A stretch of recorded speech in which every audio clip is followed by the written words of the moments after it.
جانتے ہو اللہ تمہیں بے بسی کے مقام پہ کیوں لایا ہے؟ تاکہ تم اللہ سے رجوع کرو اور یقین سے مانگو۔ جب تم دعاؤں پہ یقین کرنا سیکھ جاؤ گے تو ہر چیز جو تمہیں ابھی ناممکن لگ رہی ہے وقوع پذیر ہونے لگے گی۔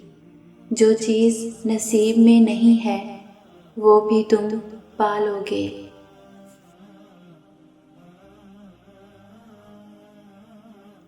تکلیف حد سے زیادہ ہو گئی ہے اور اب لگ رہا ہے کہ بس اور ہمت نہیں رہی، تو ایک بار یقین کے ساتھ اللہ سے مدد مانگو اور پھر دیکھنا وہ کیسے تمہارے لیے آسانیاں پیدا کرتا ہے۔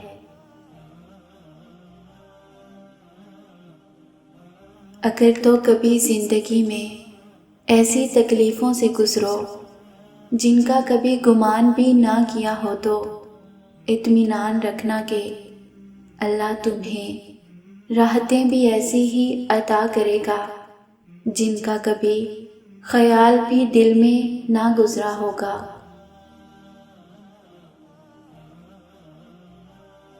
اللہ دیکھتا ہے میرا بندہ میرے دیے پر شکر کرتا ہے یا پھر اس کے لیے مایوس ہو جاتا ہے جو نہیں دیا۔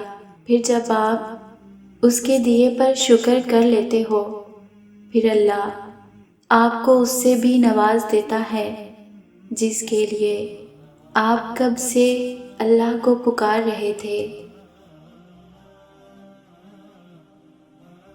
زندگی کبھی کبھی اتنے مشکل مقام پر آ جاتی ہے کہ انسان سوچتا ہے کہ اب کوئی راستہ نہیں بچا، لیکن میرا اللہ ایسے ایسے خوبصورت راستے نکال کے اپنے بندے کی مدد کرتا ہے کہ انسان سوچ بھی نہیں سکتا۔ اللہ تو بڑا مہربان ہے۔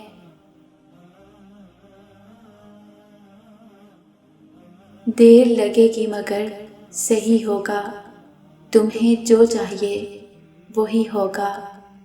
دن برے ہیں مگر زندگی تو نہیں، صبر رکھو، یقین کرو، سب اچھا ہوگا۔